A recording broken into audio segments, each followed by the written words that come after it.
ఇప్పుడు healthy ageing అనే concept బాగా ట్రెండ్ అవుతుంది. మనందరం హ్యూమన్స్. ఖచ్చితంగా రోజులు, సంవత్సరాలు గడిసే కొద్దికి మన వయసు కూడా పెరుగుతుంటుంది. అయితే వయసు పెరిగితే ఖచ్చితంగా డిసీజెస్ రావాలా? రోగాలు రావాలా? ఊబకాయం రావాలా? లేకపోతే బీపీ, షుగర్ ఇలాంటివి రావాలా? ఖచ్చితంగా వాటన్నిటిని మనం అరికట్టొచ్చనమాట. దీనికే ఈ మధ్య ఒక ట్రెండ్ అవుతుంది, మెడిటేరియన్ డైట్ అని చెప్పి. వీళ్ళు చాలా అద్భుతమైన భోజనం తింటారు. ఈ మెడిటేరియన్ డైట్లో నట్స్, సీడ్స్ ఎక్కువ ఉంటాయి, వెజిటేబుల్ ఫ్రెష్ హెర్బ్స్ ఎక్కువ ఉంటాయి, స్పైసెస్ ఎక్కువ ఉంటాయి, ఫ్రూట్స్ ఎక్కువ ఉంటాయి, హోల్ గ్రెయిన్స్ ఎక్కువ ఉంటాయి, ఆలివ్ ఆయిల్ ఉంటుంది. వాళ్ళు plant based diet, healthy oils తీసుకుంటారనమాట. అండ్ ఈ రెడ్ మీట్ కానీ, చికెన్ కానీ ఇవన్నీ తీసుకుంటారు, కానీ ఎంతవరకు అవసరమో అంతవరకే తీసుకుంటారనమాట. గ్రీన్స్, వెజిటేబుల్స్ వీటన్నిటి మీద ఎక్కువగా డిపెండ్ అవుతారు. అండ్ జాపనీస్ డైట్ కూడా చాలా హెల్దీ డైట్ అంట. వాళ్ళు ఫిష్ కానీ, సెమీ కుక్డ్ వెజిటేబుల్స్ కానీ ఎక్కువ తీసుకుంటారు.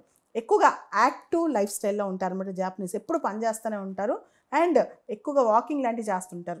ప్రపంచవ్యాప్తంగా బ్లూ జోన్స్ అనే ఒక కాన్సెప్ట్ ఉంది. అంటే ఆ ప్రాంతాలు ఎక్కువ యావరేజ్న అక్కడ ప్రజలు 100 సంవత్సరాల పైన బతుకుతారంట.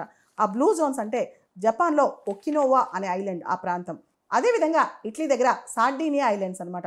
తర్వాత కోస్టారికా దగ్గర నికోయా పెనిన్సులా, గ్రీస్లో ఇకారియా ఏరియా అనమాట. కాలిఫోర్నియాలో లోమా లిండా, కాలిఫోర్నియా ప్రాంతంలో లోమా లిండా అనే ప్రాంతం. ఇక్కడ వీటన్నిటి బ్లూ జోన్స్ అని చెప్పి వీటిపైన చాలా రీసెర్చ్ చేశారు. ఇక్కడ ప్రజలు చాలా హ్యాపీగా, పర్పస్ఫుల్గా ఉంటారంట. చాలా జాగ్రత్తగా వాళ్ళు ఫుడ్ తింటారనమాట. అయితే జపాన్లో ఒక కాన్సెప్ట్ ఉంది, ఇకిగాయ్. ఇకిగాయ్ అంటే పర్పస్ ఆఫ్ లైఫ్. మనం ఎందుకు బతుకుతున్నాం? అక్కడ చాలామంది మంచి పర్పస్ పెట్టుకుని 100 ఏళ్ళు, 90 ఏళ్ళు బతికేస్తారంట. ఆ పర్పస్ ఆఫ్ లైఫ్ తెలిసి దానికోసం పనిచేస్తుంటే ఇంకా జీవితంలో అనేక విషయాలు మనం మర్చిపోతాం అనమాట. ఇంకా చావు కూడా మర్చిపోతాం. కంప్లీట్గా హెల్తీగా ఉంటాం, రోగాలు కూడా రావు. ఆ పర్పస్లో ఉన్నప్పుడు కాళ్ళ నొప్పులు, చేతుల నొప్పులు, నడుము నొప్పులు ఏమీ తెలియవు అనమాట. సో అదేవిధంగా ప్రపంచంలో బాగా ఎక్కువ కాలం బతికేవాళ్ళు, ముఖ్యంగా హెల్దీ ఏజింగ్లో ఉండేవాళ్ళు 80% రూల్ ఫాలో అవుతారు. 80% రూల్ అంటే పొట్ట నిండా ఇంకా అసలు చోటు లేకుండా తినరు. 80% నిండంగానే అక్కడ ఆపేస్తారనమాట. దీన్నే 80% రూల్ అంటారు. అదేవిధంగా చాలామంది ఎక్కువగా వయసు మళ్ళా ఆరోగ్యంగా ఉండేవాళ్ళు చాలా మొబైల్గా ఉంటారు. వాకింగ్ బాగా చేస్తారు, బ్రిస్క్ వాకింగ్ చేస్తారు. అండ్ ఎక్కువ మంది ఒక పెద్ద సీక్రెట్ ఏంటంటే గార్డెనింగ్ చేస్తారంట. గార్డెనింగ్ చేస్తే చాలామంది ఎక్కువ కాలం బతుకుతారు. దీనికి ప్రధానమైన కారణం చెట్టుకి మనిషికి ఉన్న ఆ అనుసంధానం అంట. గార్డెనింగ్ చేసి వాళ్ళ ఫలాలు వాళ్ళు చూసుకోవటం, దాన్ని వాళ్ళు తినటం, వీటన్నిటి వల్ల ఆ కనెక్టివిటీ బాగా పెరుగుద్ది. మనం జనరల్గా అనుకుంటాం గార్డెనింగ్ స్పేస్ లేదు, టైం వేస్ట్ అని. కానీ గార్డెనింగ్ వల్ల మన ఆయుర్దాయం పెరుగుద్ది, మన హెల్దీ లైఫ్ స్టైల్ కూడా బాగా పెరుగుద్ది అంట.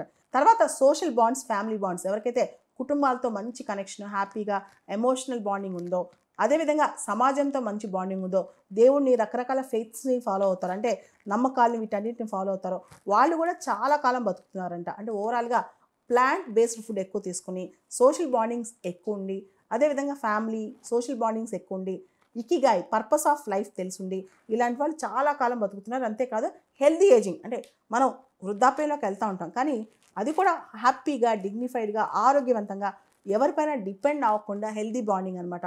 ఇక్కడ మెడిటేరియన్ డైట్ మీద స్పెషల్ ఎంఫసిస్ చేస్తున్నారు అందరూ కూడా. ముఖ్యంగా vegetables, leafy, green, tomato, cucumber ఇవన్నీ కూడా. తర్వాత ఫ్రూట్స్లో apples, oranges, grapes, berries. Whole గ్రెయిన్స్లో whole wheat, brown rice, oats, barley. లెగ్యూమ్స్లో lentils, chickpeas, beans. Nuts and సీడ్స్లో వాల్నట్స్, ఆల్మండ్స్, ఫ్లాక్స్ సీడ్స్ అనమాట. హెల్దీ ఫ్యాట్స్లో ఎస్పెషల్గా olive oil, virgin olive oil అనమాట. హెర్బ్స్ అండ్ స్పైసెస్ ఏదైతే వాడతారో సాల్ట్ వాడకుండా హెర్బ్స్, స్పైసెస్ వాడటం అనమాట. తర్వాత వారం వారం ఫిష్, సీ ఫుడ్ లాంటివి తింటాం. అప్పుడప్పుడు మోడరేట్గా పౌల్ట్రీ ఎగ్స్ తీసుకోవటం, లో ఫ్యాట్ డైరీ ప్రోడక్ట్స్ తీసుకోవటం, అదేవిధంగా రెడ్ మీట్ లాంటివి, యాడెడ్ షుగర్స్ లాంటివి చాలా అరుదుగా తీసుకోవటం, అండ్ అప్పుడప్పుడు రెడ్ వైన్ తక్కువగా తీసుకోవటం. ఇవన్నీ కూడా వీళ్ళు చాలా డిసీజెస్ నియంత్రించుకోవడానికి పనికొస్తున్నాయంట. ముఖ్యంగా ఏజ్ అయిపోయినప్పుడు హార్ట్ డిసీజెస్ కానీ, టైప్ 2 డయాబెటీస్ కానీ, అల్జిమర్స్ కానీ, వెయిట్ మేనేజ్మెంట్ ఇలాంటివన్నీ కూడా వీళ్ళు చాలా జాగ్రత్తగా తీసుకోగలుగుతున్నారు. Because they have a Mediterranean lifestyle అనమాట, మెడిటేరియన్ డైట్. ముఖ్యంగా బ్రేక్ఫాస్ట్లో వాళ్ళు ఎక్కువగా oatmeal, nuts, raisins, olive oil తీసుకుంటారంట. అదేవిధంగా హెర్బల్ టీ కానీ, బ్లాక్ కాఫీ కానీ తీసుకుంటారు. లంచ్లో కినోవా తీసుకుంటారంట ఎక్కువ. Tomatoes, cucumber, olives, chickpeas with olive oil dressing అనమాట.